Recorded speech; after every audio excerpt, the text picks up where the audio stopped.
Hello students, welcome to tutor classes. This is Sunil Sharma. आप सभी का आज के वीडियो सेशन में स्वागत है गाइस। आज की वीडियो बहुत खास रहने वाली है क्योंकि आज हम पार्टनरशिप का जो चैप्टर है वो करने जा रहे हैं, डेथ ऑफ ए पार्टनर।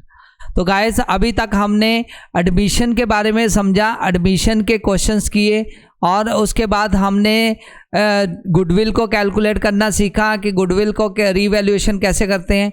फिर हमने रिटायरमेंट के बारे में समझा कि रिटायरमेंट की जनरल एंट्रीज कैसे करते हैं, रिटायरमेंट में अकाउंटिंग ट्रीटमेंट कैसे करते हैं, रिटायरमेंट का कंसेप्ट हमने समझा। और आज हम करने लगे हैं डेथ ऑफ ए पार्टनर, जिसमें हम डेथ जब हो जाती है किसी पार्टनर की, उस टाइम पे क्या क्या कंसेप्ट हमें माइंड में रखने हैं याद, और उस कंसेप्ट को फॉलो करते हुए कैसे हमें अकाउंटिंग ट्रीटमेंट करनी है।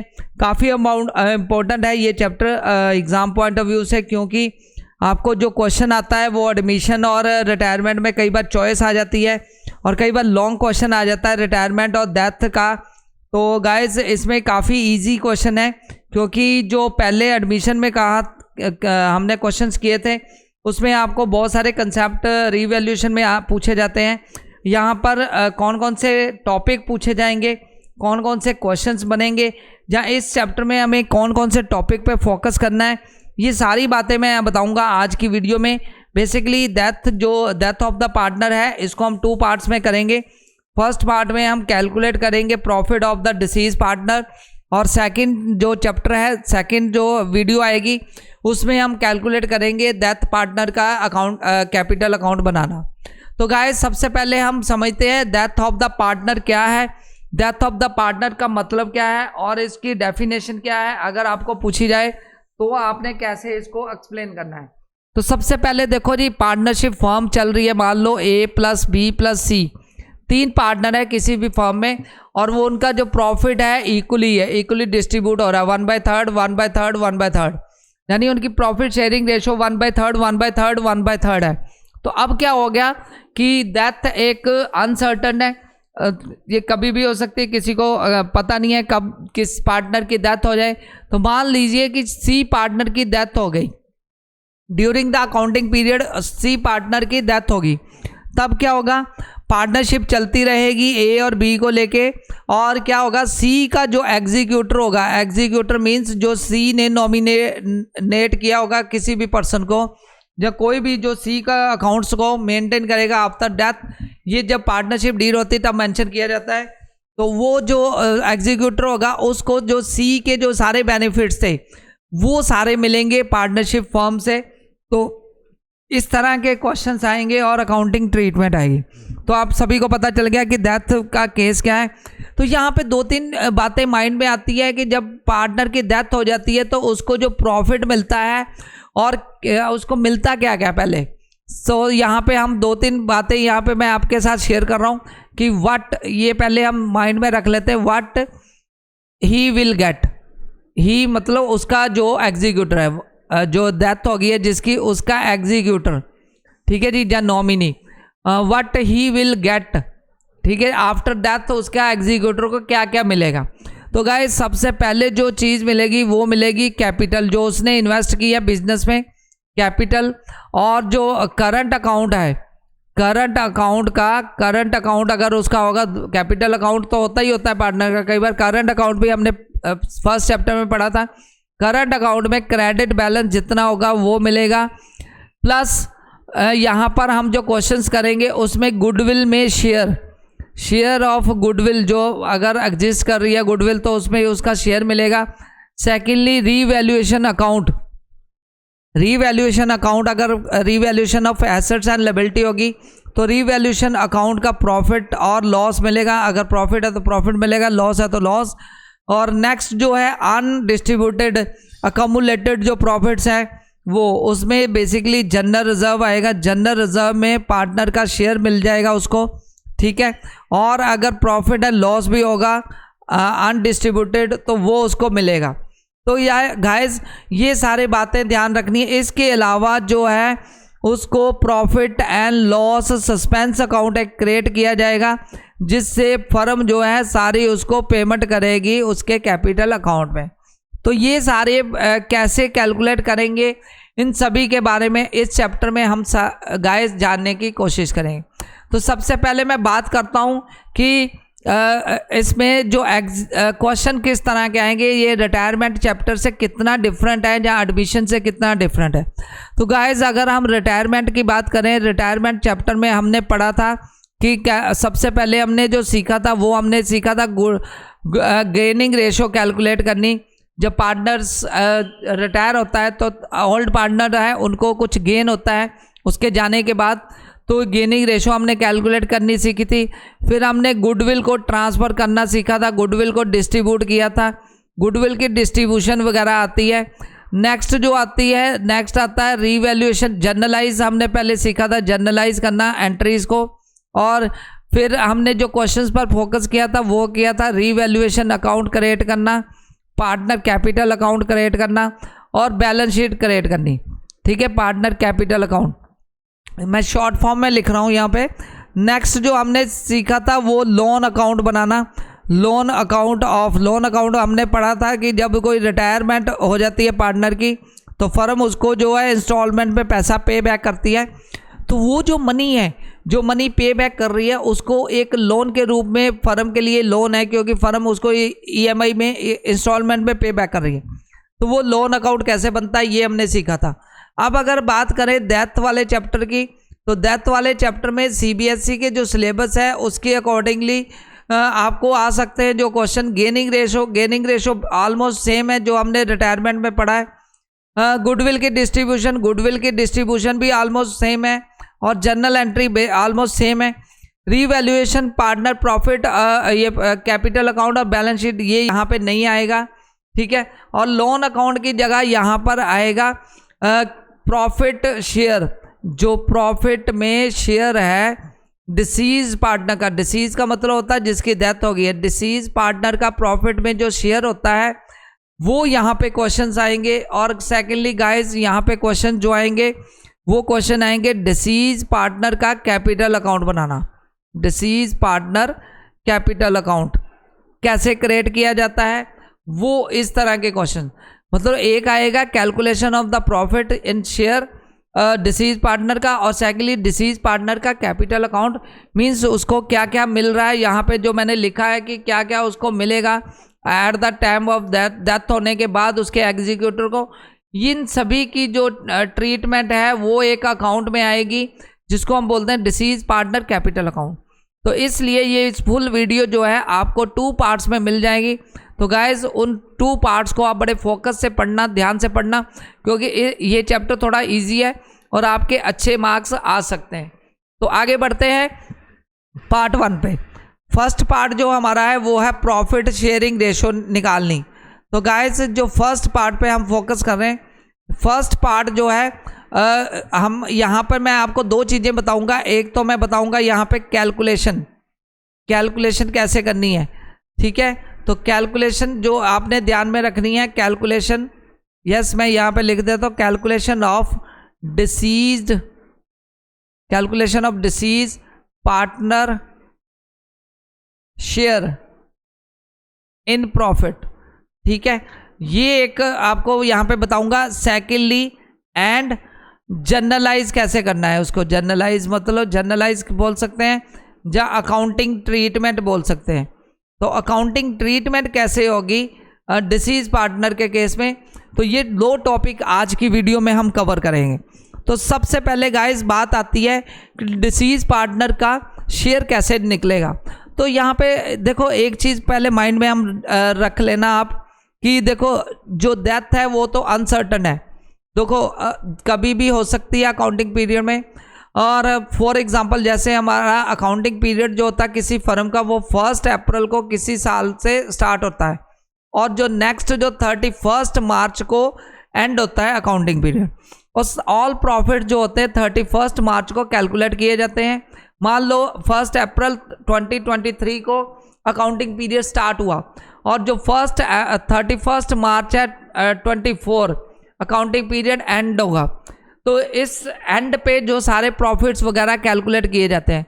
लेकिन इन बिटवीन अगर मान लीजिए कि जो 30 जून को किसी पार्टनर की डेथ हो जाती है, सपोज कीजिए कि A plus B plus C 3 partner है, सी पार्टनर की डेथ जो है 30 जून को हो जाती है। तो 30 जून को उसका प्रॉफिट जो जितना भी फर्म का प्रॉफिट है, तो उस प्रॉफिट में से उसका हिस्सा कितना बनेगा ये कैलकुलेट किया जाता है। तो इसको कैलकुलेट करने के 2 मेथड हैं। तो वो 2 मेथड कौन कौन से हैं? वन मेथड है टाइम बेसिस, ठीक है, इस टाइम पे 2 मेथड हैं। एक आएगा टाइम बेसिस, टाइम बेसिस मैं दोनों मेथड बताऊंगा। एक दूसरा जो है सेल बेसिस, इसको हम बोलते हैं सेल के बेसिस पे हम उसका प्रॉफिट निकालेंगे। और सेल बेसिस का दूसरा नाम है टर्नओवर बेसिस। तो टर्नओवर बेसिस पर भी हम उसका प्रॉफिट निकाल सकते हैं जो डिसीज पार्टनर है। तो गाइस डिसीज पार्टनर की डेथ तो होगी 30 जून को। अब हमें कैसे पता लगेगा कि टाइम बेसिस में बेसिकली प्रॉफिट को कंसीडर किया जाता है, प्रॉफिट जो लास्ट ईयर का, क्योंकि ये मान लिया जाता है कि अगर कंटिन्यूसली प्रॉफिट हो रहा 31 मार्च को बैलेंस शीट बनती है, तो जो बैलेंस शीट बनी उसमें हमें पता चला कि फर्म को प्रॉफिट हुआ है। तो फर्म का जो प्रॉफिट है ऑलमोस्ट अज्यूम किया जाता है कि इतना ही प्रॉफिट इस साल भी होगा। तो उस प्रॉफिट को कंसीडर करते हुए जो डिसीज पार्टनर है उसका जो जब शेयर निकाला जाए तो उसको बोलते हैं टाइम बेसिस। तो गाइस टाइम बेसिस का जो फार्मूला है वो आप माइंड में ध्यान रख लीजिए। टाइम बेसिस में शेयर कैसे निकाला जाता है, तो यहाँ मैं लिख रहा हूँ share of deceased partner profit में वो कैसे आएगा, ठीक है जी। शेयर ऑफ डिसीज पार्टनर्स ये होता है, सबसे पहले हम इसमें लेंगे प्रीवियस ईयर प्रॉफिट। अगर आपको क्वेश्चन में प्रीवियस ईयर प्रॉफिट दिया होगा तो आपने प्रॉफिट लेना है। और कई बार क्या होता है कि आपको एवरेज प्रॉफिट कैलकुलेट करने के लिए बोला जाएगा, तो 2-3 साल का आपको प्रॉफिट दिया होगा, आपने वहाँ से एवरेज प्रॉफिट निकाल लेना है। तो जहाँ तो हम प्रॉफिट लेंगे प्रीवियस ईयर का, जहाँ फिर एवरेज प्रॉफिट लेंगे, ठीक है जी। प्रीवियस ईयर के जो प्रॉफिट्स हैं वहाँ से हम कैलकुलेट करेंगे और इसको मल्टीप्लाई करेंगे टाइम पीरियड से। टाइम पीरियड क्या है, हम मंथ काउंट कर लेंगे till the death of the partner, तो वो टाइम पीरियड से मल्टीप्लाई करके और साथ में मल्टीप्लाई करेंगे हिज शेयर, जो उसका शेयर है, शेयरिंग रेशो जो है, ठीक है, ये शेयर जो आएगा ये रेशो से आएगा। तो फॉर एग्जांपल इस मेथड से हम वैल्यूज को कैलकुलेट करेंगे share of the deceased partner. Once again बता देता हूँ, शेयर ऑफ डिसीज पार्टनर का फार्मूला प्रीवियस ईयर का जो प्रॉफिट है वो आपको क्वेश्चन से लेना है और ये टाइम पीरियड हमने कैलकुलेट करना है और साथ में जो शेयर ऑफ द पार्टनर है वो गिवन होगा, वो उसको आप कंसिडर करोगे जब भी अपने टाइम बेसिस पे फार्मूले से आपने प्रॉफिट निकालना है। फॉर एग्जांपल एक एग्जांपल से मैं बताता हूँ आपको। For example A, B, C 3 partner हैं, उनका जो शेयर है 1/3 है, ओके। तो जो C है वो उसकी डेथ होगी 30 जून को, 30 जून जो है उसकी डेथ होगी 2023 को। और जो प्रॉफिट ऑफ द फर्म दिया हुआ है, last profit of the firm वो दिया हुआ 3 लाख, ओके। तो अब हमें निकालना है कि उसका डिसीज पार्टनर का शेयर कैसे आएगा अकॉर्डिंग टू टाइम बेसिस। तो टाइम बेसिस पर ये फार्मूला आपने माइंड में रखते हुए, तो यहाँ पे हम कह सकते हैं सीज प्रॉफिट, ठीक है जी, सीज प्रॉफिट शेयर इक्वल टू, इसी एग्जांपल को अगर कंसिडर करें तो प्रीवियस ईयर प्रॉफिट दिया हुआ 3 लाख, तो हम 3 लाख लिख देंगे यहाँ पे, क्योंकि 30 जून को हुई है तो अप्रैल से काउंट कर लेंगे नंबर ऑफ मंथ्स। तो नंबर ऑफ मंथ्स अप्रैल से अगर काउंट करें, अप्रैल मई जून 3 मंथ्स बनते हैं तो 3/12 आ जाएगा। और उसका शेयर या रेशो में दिया हुआ तो 1/3 कर देंगे इसको, ठीक है। तो इस यहाँ से कैलकुलेशन करेंगे और जो आंसर आ जाएगा वो आ जाएगा टाइम बेसिस पर कितना प्रॉफिट उसको हुआ है। तो बहुत इजी क्वेश्चंस हैं, आपने इसको माइंड में रखना है ये फार्मूले को, और इस फार्मूले के बेस पर आपने कैलकुलेट करना है। अब यहाँ पे क्वेश्चन आता है कि मुझे टाइम बेसिस मेथड कब लगाना है और सेल बेसिस कब लगाना है। तो गाइज जब टाइम पीरियड, जब प्रॉफिट दिया होगा प्रीवियस ईयर का, तो आपने टाइम बेसिस का मेथड लगाना है, ओके। अब मैं दूसरा फार्मूला भी बताता हूँ, सेल बेसिस। तो सेल बेसिस को भी समझ लेते हैं सो दैट आपको दोनों मेथड समझ लग जाए। तो यहाँ पे बात होती है सेल बेसिस। तो सेल बेसिस जहाँ टर्नओवर बेसिस, तो इस केस में हम उसकी फर्म की जो सेल है, लास्ट ईयर सेल, वहाँ से प्रॉफिट एक रेशो निकालते हैं कि कितना प्रॉफिट फर्म अर्न कर रही है। उस प्रॉफिट में टिल डेथ हम सेल जो निकालते हैं, वो आपको सेल दी होगी क्वेश्चन में कि टिल डेथ पर्सन कितनी सेल हो रही थी, उस सेल के बेसिस पर प्रॉफिट निकालेंगे और यहाँ पे टाइम को कंसिडर नहीं करेंगे। तो गाइज इसमें 2-3 स्टेप्स आपने ध्यान में रखने हैं। फर्स्ट नंबर स्टेप, तो आपको सबसे पहले नेट जो प्रॉफिट रेशो निकालनी है। नेट प्रॉफिट रेशो जो है वो कैसे आएगी, वो आएगी, आपने नेट प्रॉफिट ले लेना प्रीवियस ईयर का। नेट प्रॉफिट प्रीवियस ईयर में कितना प्रॉफिट हुआ है, ठीक है। और जो सेल, इसको डिवाइड कर देना सेल्स से। फर्म की सेल जो है प्रीवियस ईयर जो कितनी सेल हुई है, और उसको मल्टीप्लाई कर देंगे 100 से, तो यहाँ पे परसेंटेज में नेट प्रॉफिट रेशो आ जाएगी। इस नेट प्रॉफिट रेशो को हम यूज़ करेंगे प्रॉफिट कैलकुलेट करने में।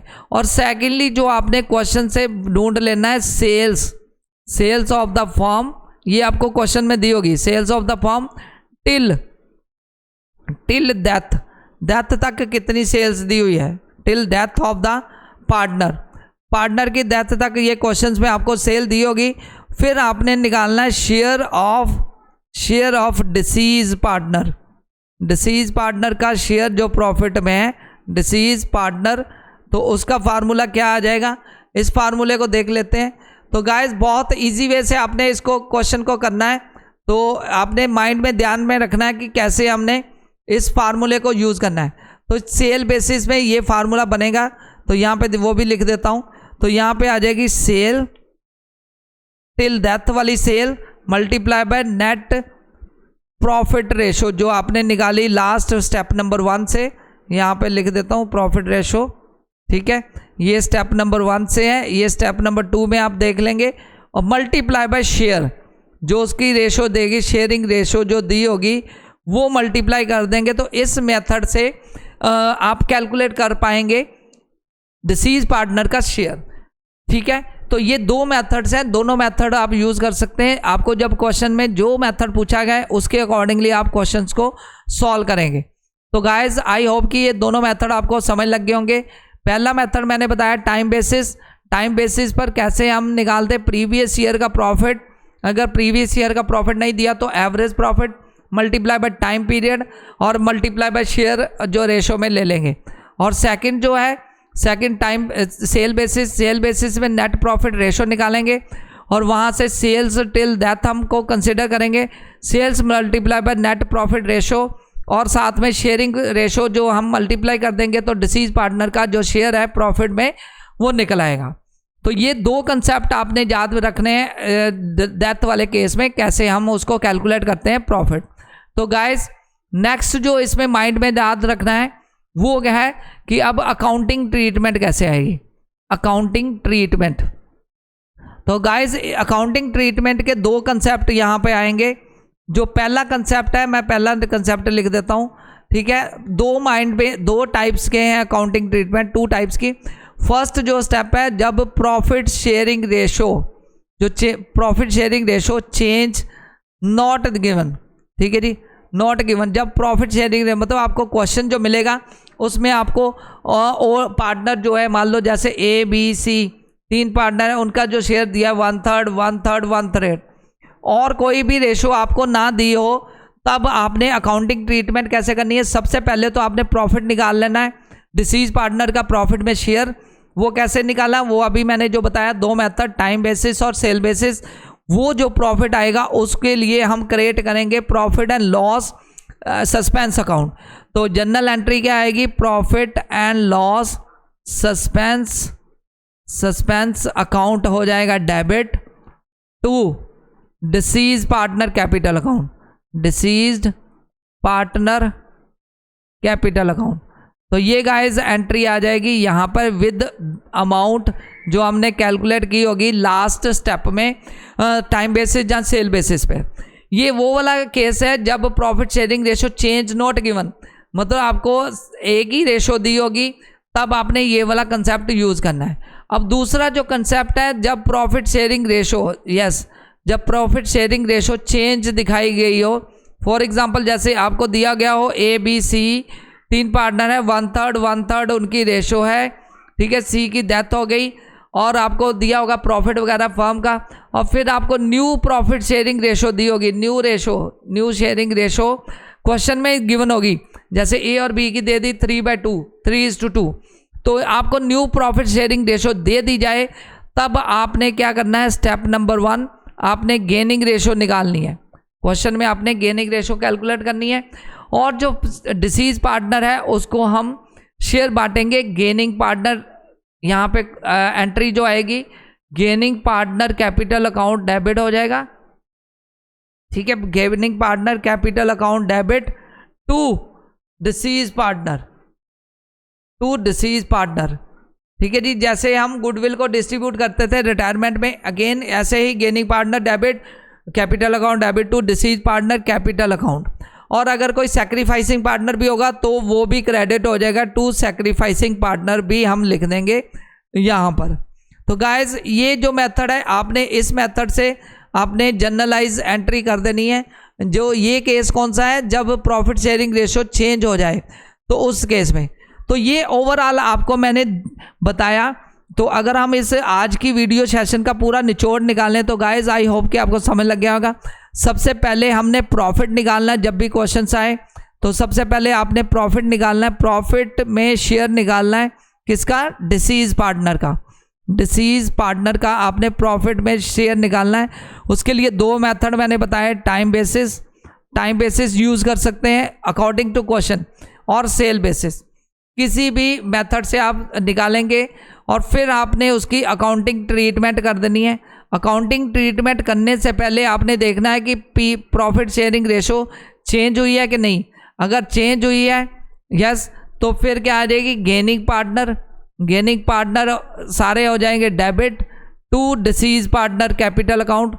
तो किस अमाउंट से, जो अमाउंट आई है, तो ये गेनिंग पार्टनर की गेनिंग रेशो से इसको डिस्ट्रीब्यूट करेंगे। तो अगर चेंज नहीं हुई, अगर नोट चेंज, तो फिर क्या हो जाएगा, फिर प्रॉफिट एंड लॉस ऐप जो है सस्पेंस अकाउंट खुला जाएगा। Profit and suspense account debit हो जाएगा टू डिसीज पार्टनर का कैपिटल अकाउंट, ठीक है जी। तो यहाँ पे ये जनरल एंट्री आ जाएगी विद अमाउंट जो हमने कैलकुलेट की है डिसीज पार्टनर के केस में। तो गाइज ये 2 मेथड्स हैं, इन दोनों मेथड्स के बारे में मैंने आपको बताया। नेक्स्ट वीडियो में इस मेथड्स की मैं प्रैक्टिस करवाऊंगा, इनके क्वेश्चंस की, और सो दैट आपको अच्छे से क्वेश्चन समझ लग सके और वीडियो बहुत ज़्यादा लंबी ना हो जाए। इसलिए आज का सेशन यही क्लोज करते हैं। आई होप कि आपको ये सारे कंसेप्ट समझ लग गए होंगे, और नेक्स्ट वीडियो में हम न्यूमेरिकल करेंगे। और एक टॉपिक है डिसीज पार्टनर का कैपिटल अकाउंट बनाना, वो उससे अगले वीडियो में हम करेंगे। और इस तरह आपका 2 या 3 वीडियो में आपका पूरा डेथ ऑफ द पार्टनर जो चैप्टर है वो प्रिपेयर हो सकता है, ठीक है। तो गाइज आप हमें फॉलो कर सकते हैं टेलीग्राम चैनल पर, वहाँ पर हम नोट्स वगैरह शेयर करते रहते हैं, लिंक डिस्क्रिप्शन में गिवन है। और अगर अभी तक आपने इस चैनल को सब्सक्राइब नहीं किया तो सब्सक्राइब कीजिए, क्योंकि यहाँ पर आपको अकाउंट से रिलेटेड बहुत सारी इंफॉर्मेशन मिलती रहती है। Thanks a lot for watching this video guys, take care, bye.